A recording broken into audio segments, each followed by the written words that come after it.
Pronto aí, pessoal? Fazer silêncio, virar para frente, prestar atenção aqui.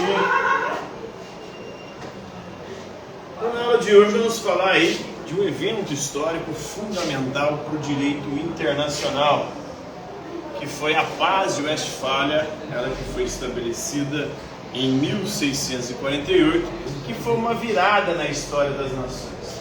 A Europa, nesse contexto aí do século XVII, vivia em guerras cujo primeiro princípio, cujo motivo, aparentemente, era a religião. Estados católicos guerreando contra estados protestantes.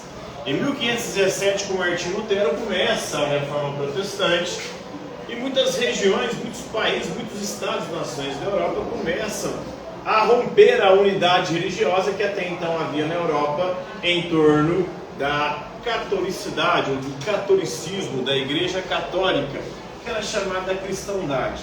Agora a cristandade estava rompida, estava dividida, vários países adotando as religiões protestantes, e isso levaram a muitas guerras. E essas guerras chegaram a tal ponto de exaurir a população europeia, que os estados, os reinos tiveram que parar e falar: não, vamos assinar um acordo de paz, porque desse jeito nós não conseguiremos prosseguir. Todos os países vão acabar abrindo falência e suas populações, que já estavam enfrentando a fome e a miséria, estariam comprometidas. Isso começa bem antes com a Reforma Protestante. Depois, em 1555, a Paz de Augsburgo permitiu que cada príncipe do Sacro Império Romano Germânico pudesse decretar sua religião oficial. Até então existia uma única religião oficial na Europa. Qual que era? Católica, catolicismo, Igreja Católica. Agora, cada estado, cada reino que compunha o Sacro Império Romano Germânico, que na Idade Média era predominantemente católico, agora cada um poderia decretar sua religião oficial, poderia ter a sua autonomia religiosa. Mas essa autonomia acabou levando a ainda mais guerras, Em 1568, as 17 províncias dos Países Baixos, que formam atualmente a Alemanha ali, elas se rebelam contra o Filipe II da Espanha, iniciando a Guerra dos 80 Anos. Essa Guerra dos 80 Anos acabou acontecendo num contexto também. A Espanha estava sob domínio aqui do Brasil. De 1580 a 1640 nós tivemos a União Ibérica. Filipe II ali ficou algum tempo aqui, ou a Espanha ficou algum tempo sob o poder até do Brasil. Então, Portugal teve uma crise sucessória, porque Dom Sebastião acabou desaparecendo numa guerra. Isso criou em Portugal o sebastianismo, a crença de que Dom Sebastião não teria morrido na guerra de Alcácer Quibir e que voltaria glorioso para governar Portugal, coisa que nunca aconteceu.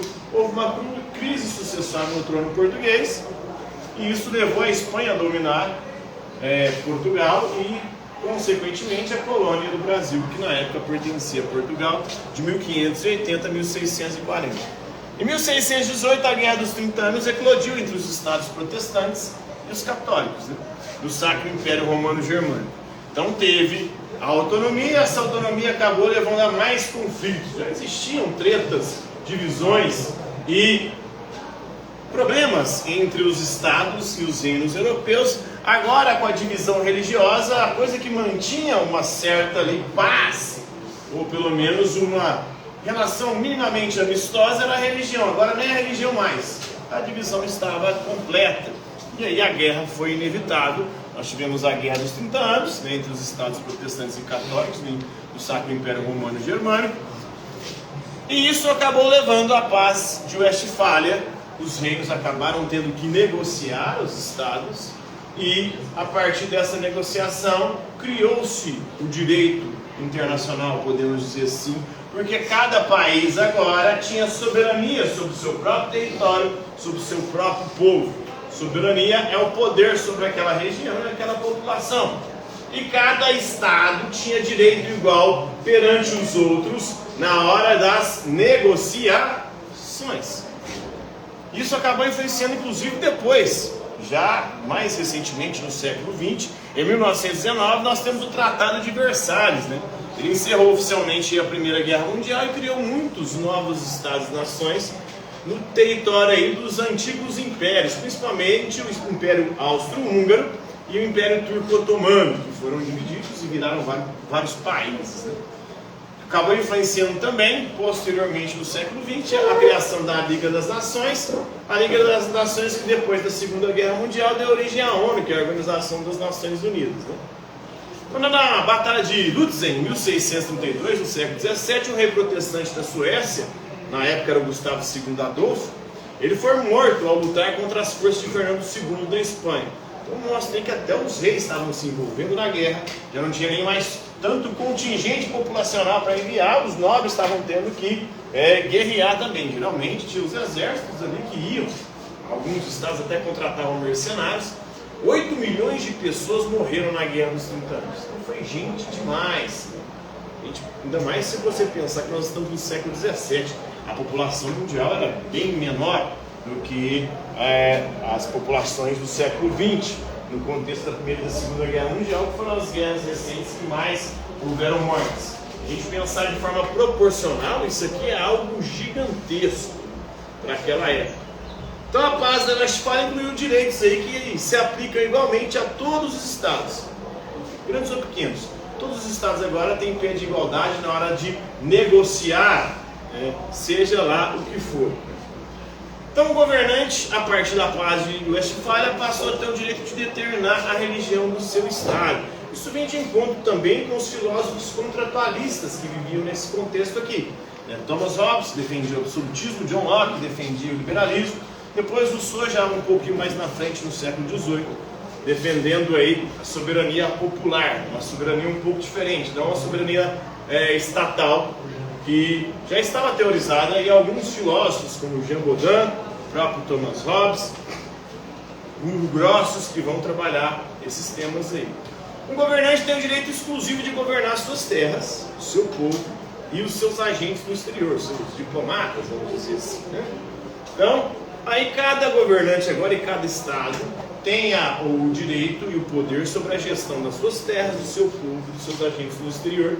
E isso aí, o governante, geralmente, nesse contexto aqui, ainda imperava na Europa o absolutismo monárquico, ou seja, o poder absoluto estava concentrado nas mãos dos reis, né? Em grande parte. Com exceção aqui, a Inglaterra vai fazer a sua revolução também nesse contexto aqui. Em 1689, nós temos a Revolução Gloriosa. Então vai ser tudo nesse miolo de período histórico aqui, que vários eventos estão acontecendo. O absolutismo ainda está muito forte, mas começa a cair, começa pela Inglaterra. Nenhum Estado deveria interferir nos assuntos domésticos de outro Estado.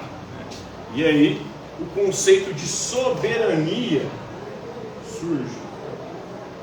Cada Estado e cada governante é soberano sobre suas terras e sobre o seu povo, né?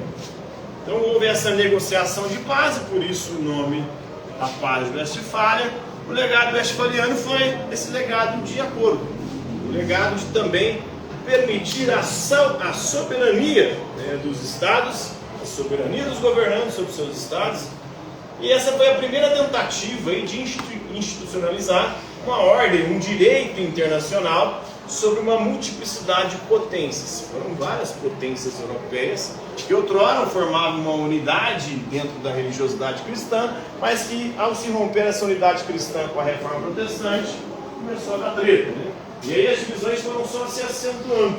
À medida que o capitalismo avançou, os estados foram se dividindo, se separando, e a animosidade, as guerras, os conflitos e as tretas entre os países foram só aumentando. Tretas que recentemente, né, deram aí uma maneirada, mas as tensões continuam, a gente continua vendo conflitos em grande parte do mundo, e a gente vê as duas maiores potências hoje numa guerra econômica. Estados Unidos e China, as duas maiores potências mundiais, estão numa guerra econômica. Se vão chegar a uma guerra, as vias de fato, não sei, porque o poder de destruição atualmente, principalmente dessas duas nações, poderia levar à extinção da humanidade. Então é isso aí. Essa é a paz de Westfália de 1648 do século XVII. Ela que deu origem ao direito internacional e estava ali ela ocorreu no período em que começa a se desenvolver a teoria dos filósofos contratualistas. Thomas Hobbes, especialmente defendendo o absolutismo, que era o regime de governo na maior parte dos Estados-nações europeus, e depois o John Locke, que com a Revolução Gloriosa na Inglaterra vai ver os seus ideais sendo representados ou sendo efetivados através da instituição do parlamento, do parlamentarismo, do povo poder eleger os seus representantes, e também a questão da tolerância em relação à diversidade religiosa. Tudo isso vai acontecer, as discussões, em meio a esse período conflituoso da história. Eu gosto. Compreenderam aí? Alguma dúvida? Tranquilo? Está favorável? Por hoje é isso aí.